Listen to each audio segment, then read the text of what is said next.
Thank you, ma'am. Thank you. Hi, everybody. I know it was, oh, good. We're still getting some seats here. We're good. Welcome aboard, everybody. Thank you very much for being here. Nice and air-conditioned, not like outside.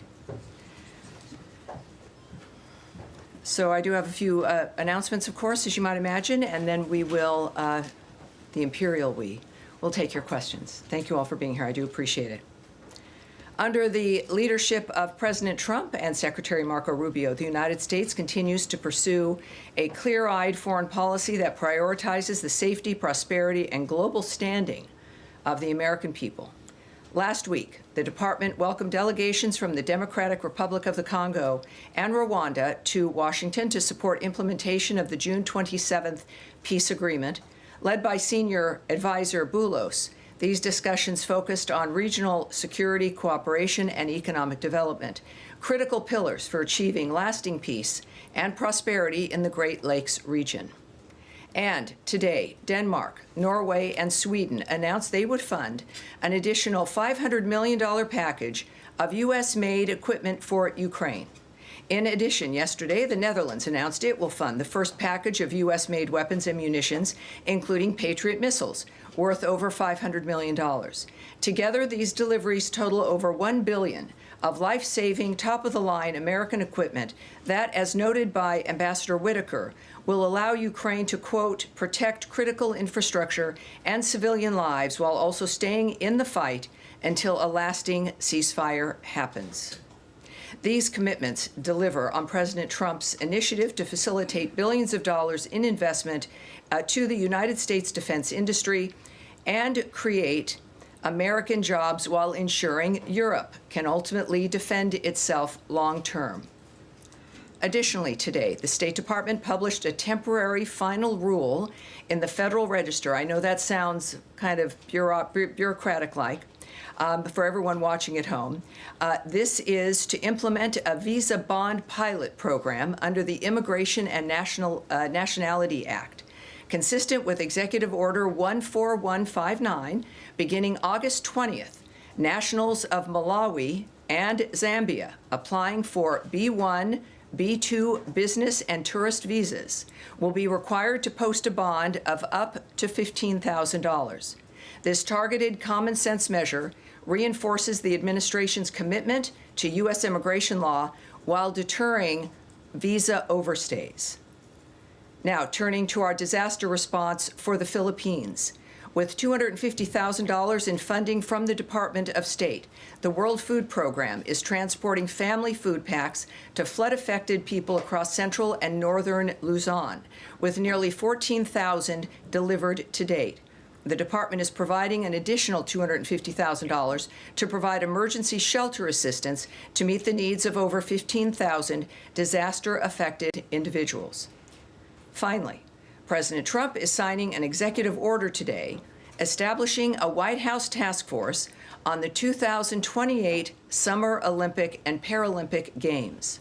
With Los Angeles set to host the World, the task force will coordinate across federal, state, and local agencies to ensure streamlined visa processes, robust security, and efficient transportation.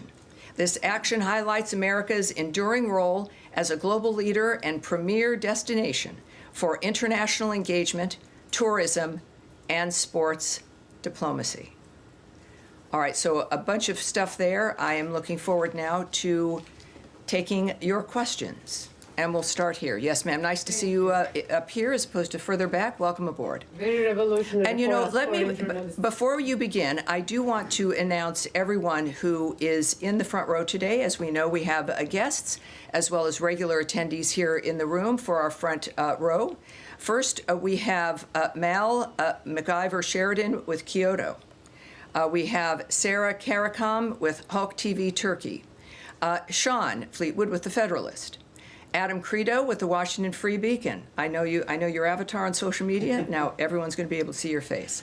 John Lyons, or is it John or Kamen? Kamen, welcome aboard. Kamen Gok with ABC Australia. And Jacob with the Times of Israel. Welcome aboard. Nice to see you again. Saw you this morning.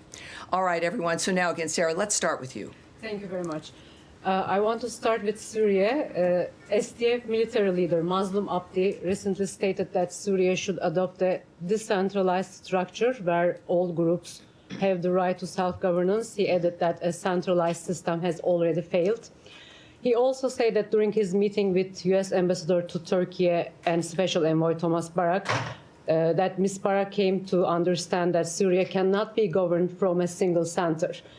Given that and considering Turkey's strong opposition to any form of Kurdish autonomy in the northeast due to SDF's ties to PKK, an organization that is reportedly now engaged in a disarmament reintegration process in Turkey, albeit with no formal outcome yet, does the U.S. support the SDF's apparent push to establish a parallel or federal governing structure rather than reintegrating into the central Syrian regime? Has the U.S. position on Syria's territorial integrity shifted or softened in any way? So in general about Syria, I think that this is important. First thing I want to do is read a tweet from Ambassador Barak, our ambassador to Turkey, as well as, of course, our special envoy there in the Middle East as well, Syria and Lebanon.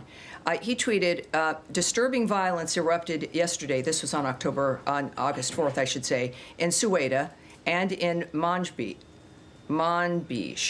Diplomacy is the best way to stop violence and build a peaceful, lasting solution. The United States is proud to have helped mediate a solution in Sueda and to be co-mediating with France the reintegration of the Northeast into a unified Syria. The path ahead belongs to Syrians, urging all sides to uphold calm and resolve differences through dialogue, not bloodshed. Syria deserves stability. Syrians deserve peace. When it comes to, I guess you're asking about Turkey and the single center governance, did you change your stance on that? Well, no, first of all, Ambassador Barak continues to engage all parties to ensure security and calm for all Syrians. But we are continuing to support dialogue with the Syrian government and the Syrian Democratic Forces aimed at integrating the SDF into the Syrian military. Of course, we welcome all productive meetings between the SDF and President al-Shura. We also support the SDF's intent to transform the current ceasefire in northeast Syria into a comprehensive and lasting peace. And of course, it will be up to Syria and the new government to move the country toward peace and prosperity. I can say that when we look at the notion of a comprehensive, inclusive government, of course, that is the way that it has to work. And I think, as we've talked before about places that have been unstable, that's been the point, is that we're working for stability. And I think our position previously still stands, certainly. And we continue with democracy being vitally important, as well as diplomacy when it comes to the nature of how we solve the problems there. A short follow-up, please. Is the U.S. following Turkey's newly formed parliamentary commission that is reportedly working to end PKK's armed campaign, potentially through reforms and in counterterrorism criminal legislation change for a peaceful transition? If so, how might that effort affect your approach to northern Syria and your ongoing partnerships on the ground? Well, first of all, we won't comment on actions that governments are taking internally when it comes to legislation or moves that they seek to make. Nor will I discuss the impact on what our negotiations might be or our relationship with other governments that are affected by something like that. At the same time, I'll take that back to a degree to see if there has been any remarks or elements that might be helpful. And again, for those watching at home, when we say we're going to take back a question, it means that we're going to get an answer to that question in some form and get it back directly to the reporter as well. So I think we've got a good track record in that regard. All right, yes, Leon. Yes, hi. Thanks, Ken. I'd like to speak a little bit about Gaza. The Israeli Prime Minister had a cabinet meeting earlier. They're settling on a new plan for Gaza, which, according to certain reports, would mean reoccupying all of Gaza. What is the State Department's position on that? Would you support an occupation of all of Gaza? Well, of course, you know what we're focused on still, getting the hostages out after what we saw with videos over the last couple of days. It is a reminder to people about the evil that has been running this terror operation in Gaza via, of course, through Hamas. What I can tell you is that we would refer you in that instance regarding Israel's plans to the government of Israel. And regarding that reporting, again, reporting is one thing, real plans might be another. We are not in the business of interpreting statements from foreign governments when and if they're made. We do remain focused on freeing the hostages, including the remains of 2 Americans, and ensuring that Hamas never rules Gaza again. All right. Yes, sir, from Australia. Thank you, Tammy. For a country like Australia, even though we have a free trade agreement, we're now being hit with tariffs. The US is reviewing the AUKUS submarine agreement, and it seems our Prime Minister can't even get a meeting with your President. What does this say about the way the United States now views some of its relationships with its traditional allies? Well, I don't speak for President Trump, right? He's made clear his intentions and his efforts around the world. Here at the State Department, of course, we speak for the view and approach of Secretary Rubio. What I can say, though, is what President Trump has said publicly, which is that in the beginning of the tariff framework, it was to even the playing field, and then, yes, move into negotiations with countries around the world. So for more details about the timing and plans and conversations, I'd refer you to the White House. What I do know, of course, is that we enjoy a terrific relationship with Australia.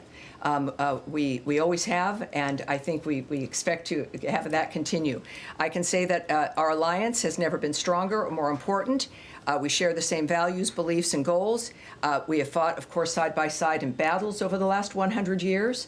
But I think that for President Trump's approach and attitude, it really is about America being as strong as she can be, which matters to the rest of the world and informs all the rest of our alliances and partnerships for our nation to be strong and as secure as we can be. Certainly, Australia and all of our partners around the world recognize this. It's been, I think, a very long time, which is why many people have been surprised that we're going to have conversations like this. We've seen his success. The money that has come into America as a tremendous supplier and supplier of goods around the world. So I think that that's what we can expect for Australia, as we do a number of other countries, of which we'll have the pleasure of being able to speak with the President and make their own arrangements as well in that regard. All right. Thank you, sir. All right. Yes, sir. Thank you, Mr. Bruce. So in recent weeks, we've seen the release of previously classified documents showing that then President Obama and his intel chiefs weaponized a 2017 intel community assessment to push the lie that Trump colluded with Russia in the 2016 election. And in this ICA, which showed at the behest of Obama's intel chiefs, included weak and misinterpreted intel to push the notion that Russia wanted Trump to win the election. Mm-hmm. Meanwhile, the ICA did not include evidence showing the opposite. Many media and the Democrats have since clung to the Senate Intel Committee report and then Senator Rubio's work in drafting that report that said the ICA was fine and that they agreed with Obama's intel chiefs that Russia intervened to help Trump.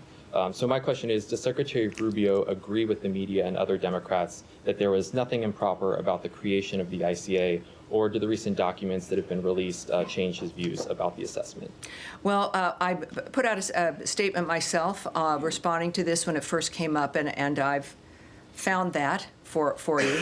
But I would say that this, in some ways, explains, of course, the vehemence and the effort to try to keep President Trump from winning the last election because of the nature now of what investigations are occurring or may occur. This is what the American people voted for. We saw a great deal going on that was improper. And so we look forward, of course, to what these investigations reveal. Regarding Secretary Rubio, as then Senator Rubio, my statement was this, I think maybe over a week ago. If the legacy media were at all curious about the facts of the matter, they would have found from then Senator Rubio's own statement from 2020 concurrence with DNI Gabbard's consequential findings. Then Senator Rubio determined that the use of the Steele dossier was, quote, very troubling, but even more so, he was alarmed by the behavior and the actions of the FBI in pursuit of what has now been confirmed as a dangerous hoax. His statement revealed serious wrongdoing, leading to one of the most infamous political scandals in American history. And of course, I think that at that time was appropriate. As all of us who are here and grateful to be here and blessed to be here, we are also grateful for the American people seeing through that and putting President Trump back in office. A quick follow-up, if I may. Right, sure. So you're saying that Secretary Rubio disagrees with the assessment from Democrats and the media that the drafting of the ICA was on the up and up? Well, what I can say and what I always caution people in this room to not do is to not draw an extended conclusion about something that I presented. What I presented is what I presented. So I'm not going to expand more on that regarding what the Secretary thinks or might be considering. I won't get ahead of the Secretary in that regard. But I think it's pretty clear what his position is. Right, Daphne. Thank you so much.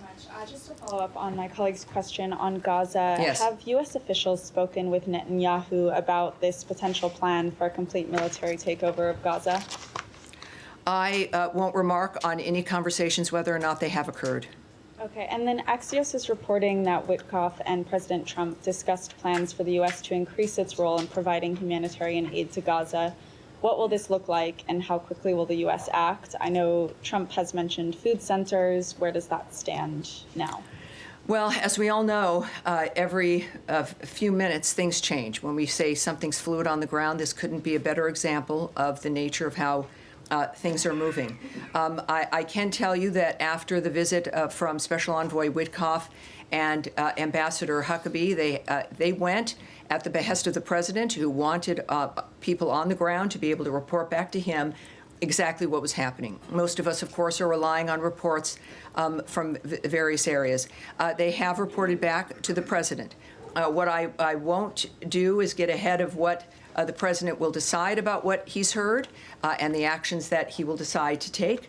He will, obviously, he'll make that known to everyone. But what we do know, of course, from the beginning is that humanitarian aid has been at the heart of our action, not just for Gaza, but around the world, in my topper, as we call it. I mentioned, of course, our current standing with the Philippines and assistance there. But we do know, of course, just as a reminder for people who might not know, Special Envoy Witkoff spent over 5 hours inside Gaza this last weekend to assess the situation and to begin planning the best way to deliver urgent food and medical care to Gaza. And while we don't have anything to announce at this point, obviously it's rather early regarding the end result of that, that still remains our priority. All right. Yes, sir. Thank you. Also on Gaza, Yes. the Free Beacon reported last night about mounting concerns about the Red Cross and its failure to assess the Israeli hostages that are still being held there, especially after Hamas's latest videos came out. Folks I spoke to said to me that are actually looking at reassessing the U.S. relationship with the Red Cross because of this. So I wanted to ask you, one, about that. Is that an option with Congress to reassess the Red Cross's position over there? And two, what's your assessment of their job they've been doing in terms of accessing the Israeli hostages and providing them what appears to be much needed medical care? Well, I won't speak about the Red Cross or Israel's reaction to that. There's certainly many moving parts. We know that that is part of the nature of what Hamas tends to do.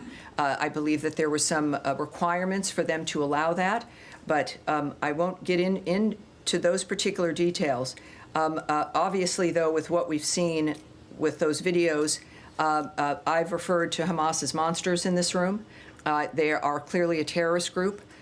Their main support has been Iran, and they are on their heels now. Clearly, the Middle East is changing, and it is a change that President Trump has asked to be one that is a reflection of new ideas, of having this be a durable peace, not this vicious circle of it happening several times during each generation as though this was some new normal. We reject that. It is clear that the time is now to make the difference for. It is about, of course, the Israeli people. But the nationalities involved in October 7th, the way that this affects the world as they continue to contribute to try to make a difference, it's a world we all deserve better. So at this point, I would say that when it comes to what Israel's planning, we will have to wait and see. And again, what the decisions that President Trump will announce when it comes to what the way is forward will, based on his pattern, will come up very quickly, perhaps sooner than most of us can imagine. But there is, on the hostages, what we saw, it is an astoundingly evil reminder of who they are in the midst of the conversation around the world. For them to feel comfortable then putting on full display their barbarity and their inhumanity tells you that they seem to feel pretty comfortable at the moment. All of us, the world was appalled. I mean, there's just no other way to describe it. But our leadership clearly is involved in looking to the future, and that is one that the Gazan people deserve and that everyone in the world deserve. Andrea Mitchell. Thank you so much, Tammy. I wanted to ask you what the State Department or Secretary Rubio's position is on what to do with warehoused excess food from USAID, some of which has not spoiled, biscuits in Dubai, peanut paste, and whether that should be distributed. It's all been paid for by the taxpayers. So is there a view toward whether it should be incinerated or distributed or some combination? Is there a plan afoot? Well, there's many moving parts, I can say. There is a dynamic involving various different considerations regarding expired food, regarding our Mexico City policy when it comes to certain items as well. And food, we discussed this before, but it's worth repeating. We have food that is purchased, meant to be distributed to specific locations. And then there is food in various locations around the world that is for global emergencies, that sits. And it's food that is meant not to be moved. It's food to be there if there is an emergency where people have to be fed in a quick way with food that is sustainable and and that can be maintained for an extended period of time. But that is food. So sorry. It's all right. That's the electronic world. It's food that is meant to not be moved. But then there's food, of course, that is there, that is stored in certain places, that is meant for a location. And that moves out and it gets distributed where it should be. But if food is spoiled, it will be destroyed. We are not going to distribute food that is expired. If there is food that is meant for emergencies that has expired, we'll deal with that also accordingly. Is there any circumstance under which the State Department would countenance destroying unspoiled food for some reason? Well, I again don't know of all the circumstances. I can say that there could be a reason of all the things that exist around the world, whether it is the inability for us to move it, a refusal of a government to allow us access or to move it to another. I can't speak. There are many, many different fronts about why certain decisions are made. What I can tell you is what I've watched over the last 6 months are people who've been here for years, sometimes decades. I see you, sir. Keep your hand down. Thank you very much. Of people who've worked here on these issues for a very long time, others of us who are new because of the election. And the focus has been on how can we make these things work? How can we save enough of whatever the issue is?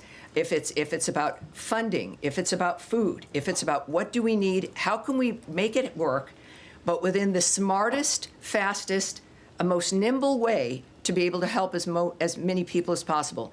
No one is sitting in a room thinking, how can we destroy as much stuff as possible? That's not our goal. I've spoken in this room many times about the impact of the people who are Foreign Service officers and who are civil servants, who've dedicated their lives, their professions, to making a difference for people around the world. They are still here. They still care deeply. And we are here to try to manage, right, the largest, the most amazing government in the world and what we can do for the people around the world while still paying the respect and the deference to the American people and what they deserve first, so that we can remain the powerhouse and the helper and the friend that we are around the world. So each situation is different, but our goal is to make sure that we, of course, we do remain in the foreign aid business. We remain a facilitator of things that the world needs. Many people probably didn't know that we have these food stores around the world waiting in case something happens. But we need to be able to facilitate that, and we're doing so transparently. We discuss this with you, and that's what I know about the people who work here. All right. Yes, sir. Thanks, Tammy. Over the weekend, the State Department confirmed that Khamis Ayad, a Palestinian who died due to complications from smoke inhalation after trying to put out a fire started by allegedly Israeli settlers in a village in the West Bank, confirmed that he was a U.S. citizen. Is the U.S. State Department calling on Israel to investigate this death? Has this issue been raised with Israeli authorities? Well, we have made comments before. There have been, it's a violent situation. There have been a few Americans who've passed in this kind of a dynamic, certainly also one in Syria.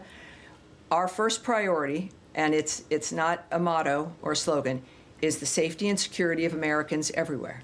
So certainly here at home, but also abroad.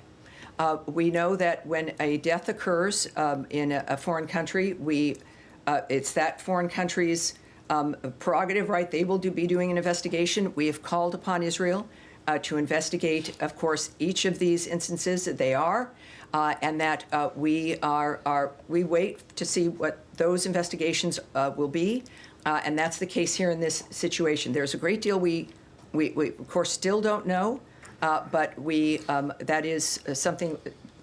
To say we're following it is an understatement. We are on that and every other situation that has impacted an American citizen, wherever they may be in the world.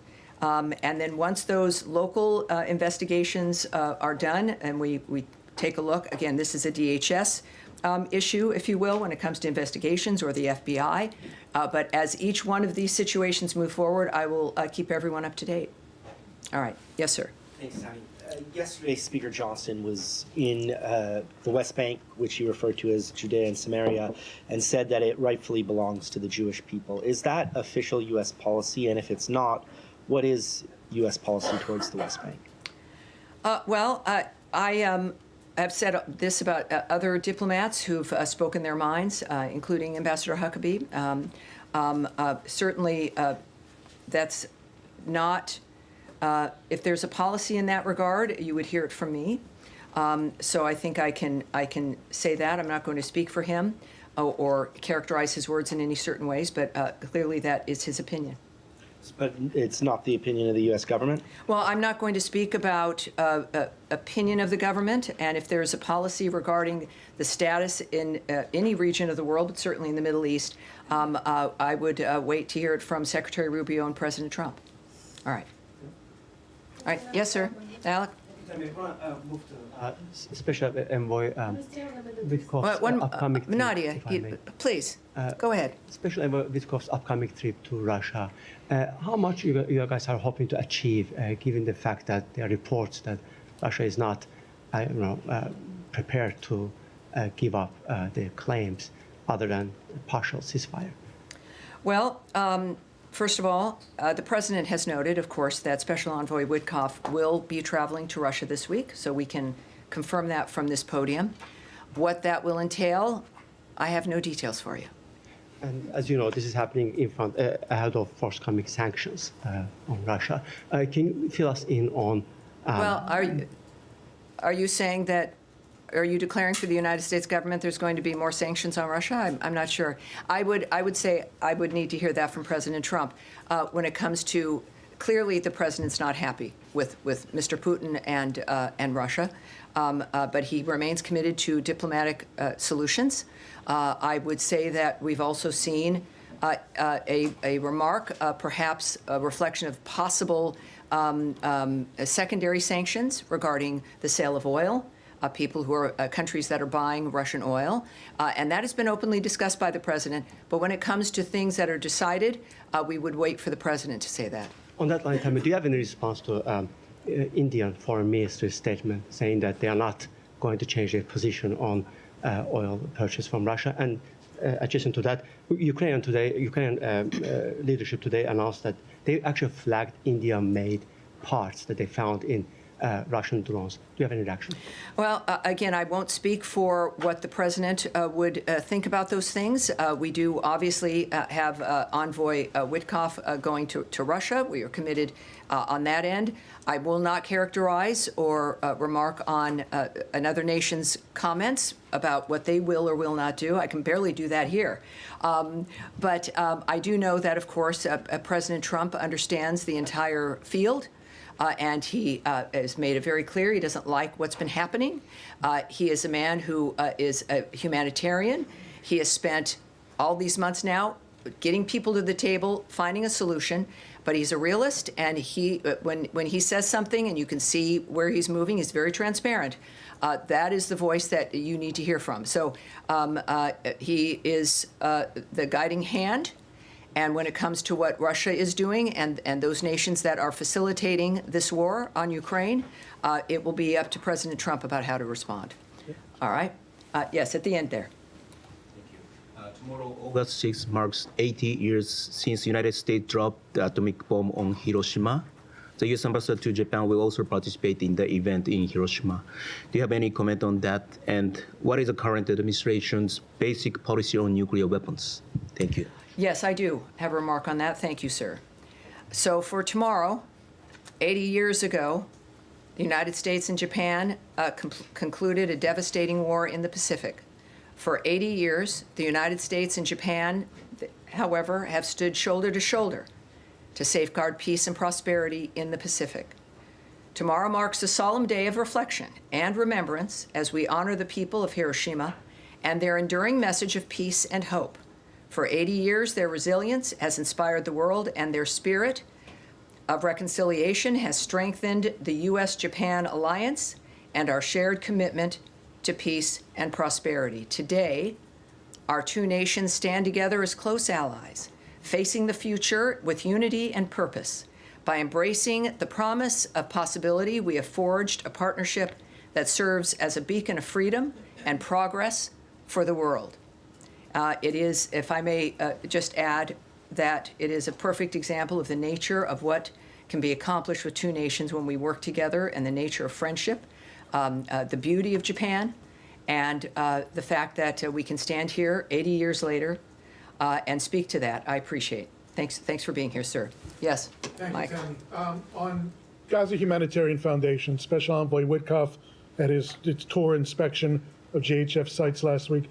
We were initially told when the U.S. came aboard as a financial sponsor of GHF that there'd be an ongoing review, essentially to determine if the money is being spent in a wise manner. So a month on now, I guess, or a little bit more, can you point, I mean, beyond just the number of meals, and I know you say it's never enough, can you pinpoint down to a more micro level, A, B, and C is working really well, D, E, and F are areas of concern? Can you get into that assessment? Well, you know, I really can't. GHF could get into that, but I know the numbers get to be so big, it becomes something maybe that's not of interest. But it's over 1 million meals that have been distributed. I think that matters to the people that have been able to have those meals. And yes, he mentions the fact that it's never enough, because I remind people we don't expect it to be enough, and that's why we work to change the situation.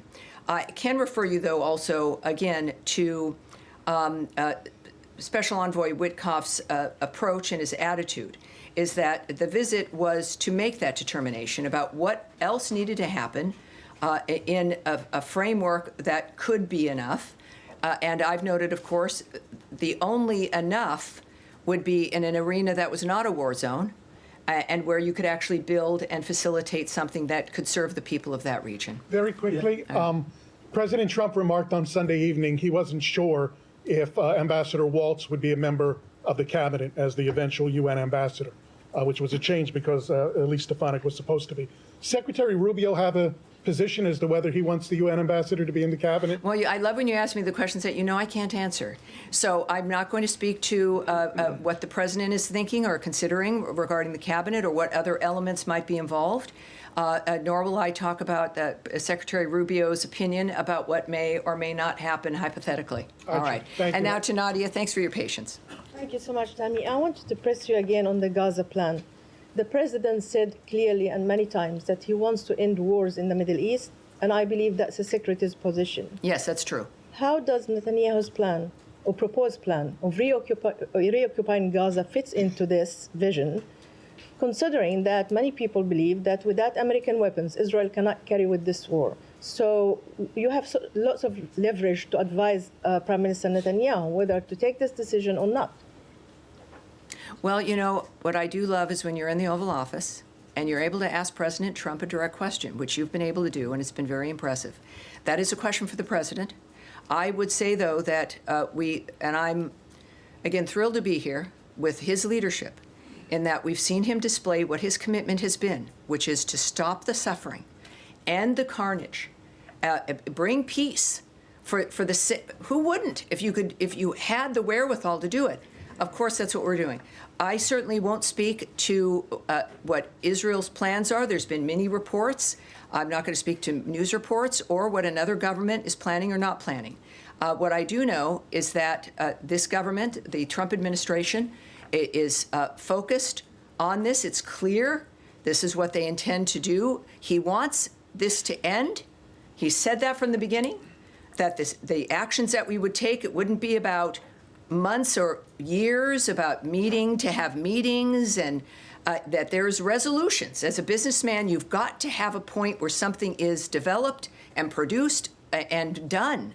So I would say that considering we know that the Secretary Rubio, of course, working very closely, and also as the acting NSA with the president in the White House, that we have, I would argue, the best minds in the world dealing with and deciding how to implement this notion that war-torn ravaging and suffering should never be someone's normal.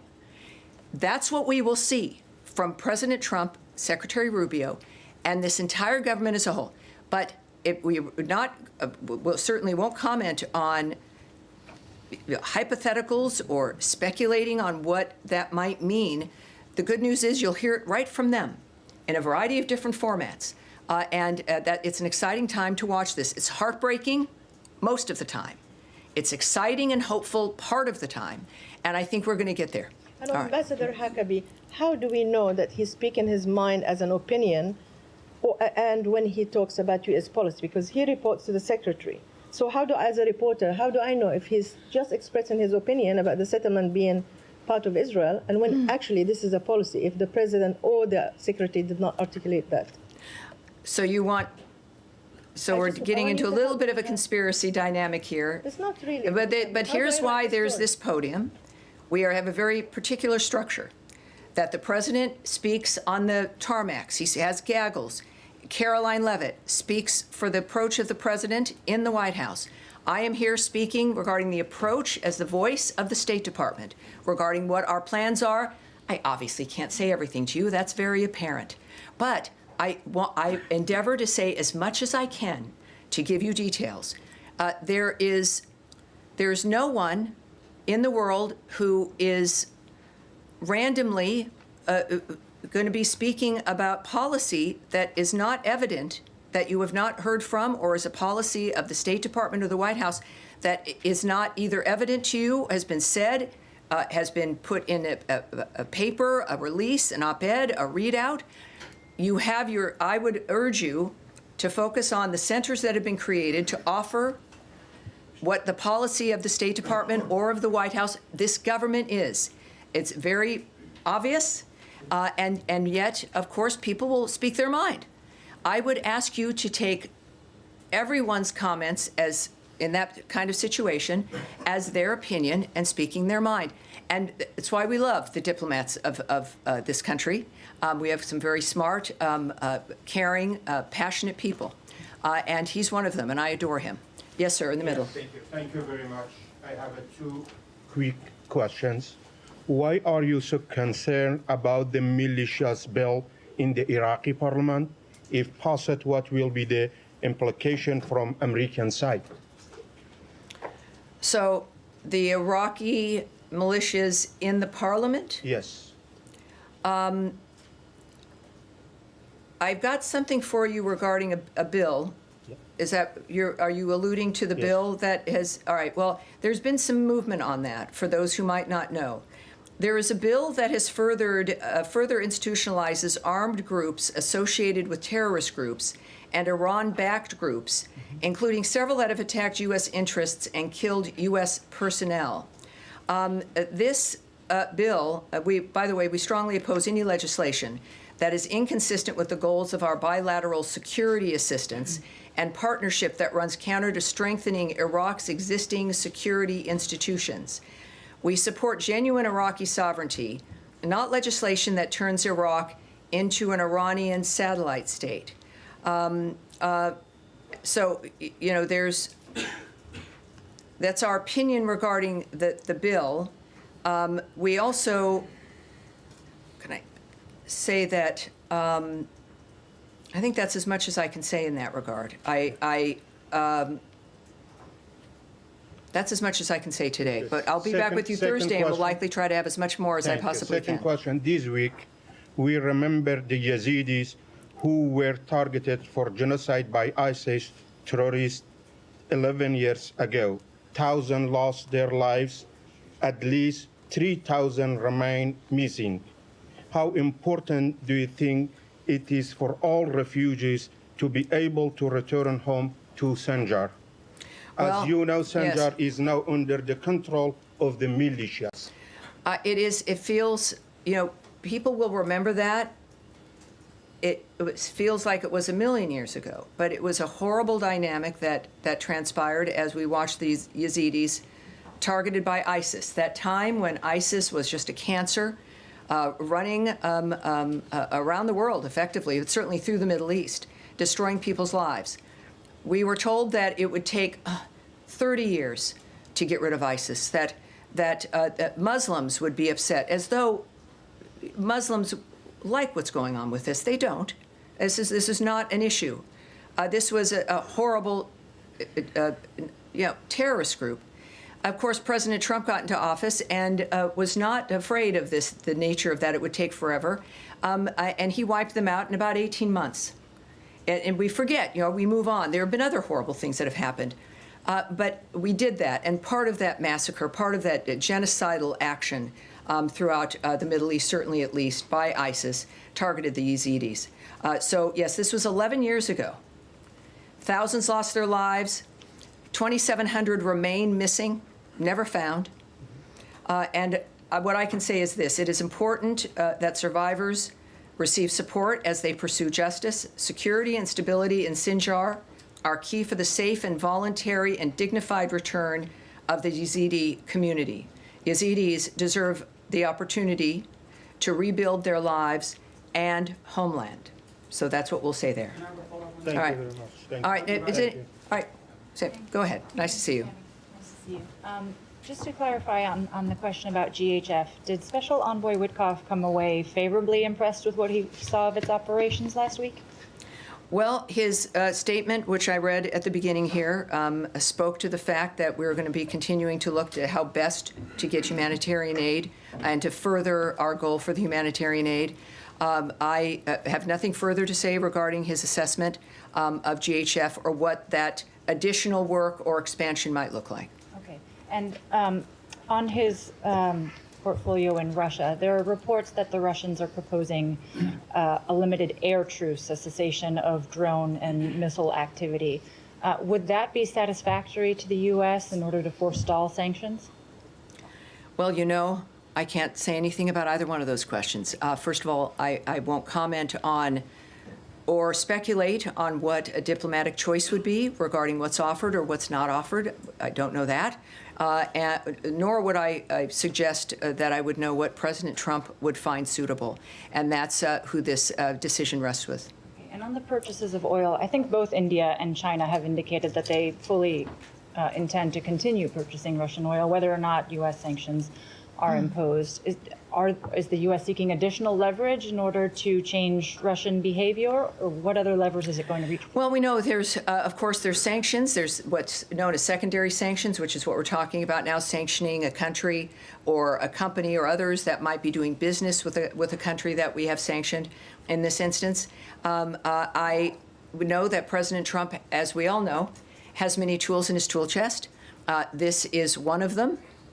He has invested a great deal and will continue to, regarding the wars and the conflicts around the world to stop them.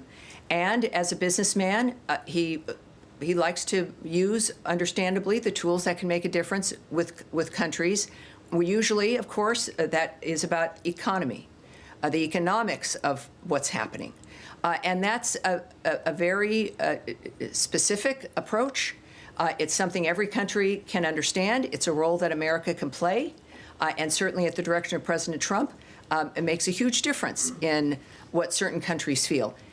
Whether that's enough for him, what else he might do, I won't get ahead of him or speculate. All right. Yes, sir? Excuse me, on Iran. The Iranian government has established a Supreme National Defense Council. How does the U.S. see this? Does this show that the Iranians are getting ready for further escalation? And are there chances of future talks between Iran and the U.S.? Well, we are aware of the reports that they've set up this new defense council following, of course, the 12-day war, the Iran-Israel conflict. And I have no further comment for you. Except maybe that. Yes. Yes, sir. Next to you. Yes. I was wondering if you have any update on the case of Saif al-Muslit, who was a Palestinian American, was killed a few weeks ago, last month to be exact. And Ambassador Huckabee said that he called on Israel to aggressively investigate the murder. If you have an update on that, and if not, you can get back to me anytime. But also, are there like any kind of communication between the U.S. government and the Israeli governments on stopping this from keep happening? Because apparently there is a pattern. Well, I don't have anything new for you, but the initial posture is strong and remains, which is our expecting to see an investigation that comes with results. And of course, we are constantly engaged with Israel. I can't speak to exactly what those conversations are or on what topics, but it's been obviously made very clear that we expect some information and a resolution to the nature of what occurred. And obviously, when we learn that, we will take further action. So I can't give you the details in this regard. I can tell you it should be a given that any place, and we've demonstrated this throughout the administration, throughout certainly Secretary Rubio's remarks and his actions, as well as President Trump's, that we are trying to stop conflicts.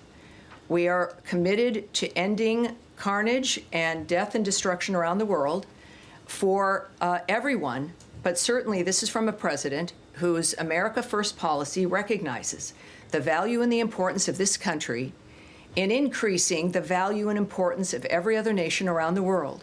But that is, in our unique position as Americans in this country, reliant on the United States of America being as strong and as capable as possible, because the world has seen our nature, and that is to stop wars, deter them, try to have ceasefires, have peace around the world. And his commitment domestically, as you've seen, and a whole of government effort, not just around the world, but here at home, to make sure that Americans are safe everywhere, including at our border, in American cities and towns, in large urban areas, that Americans here in the United States, we deserve a better life. That is why President Trump was elected. It is what Americans voted for. But we also expect for Americans to feel that wherever they are in the world. So yes, I think it's safe to say, not that I've been a party to the conversation, that it's clear to the world that we expect Americans to be treated well, to be safe, and if something happens horribly, to have it be dealt with appropriately. That is, I think, the bottom line when it comes to when we say here at the State Department, the safety and security of Americans everywhere is our top priority. We're not kidding. and neither is the President, and neither is Secretary Rubio. That is it for today. Everyone, thank you very much. I appreciate it. We'll be back with you on Thursday. Thank you. Have a great day.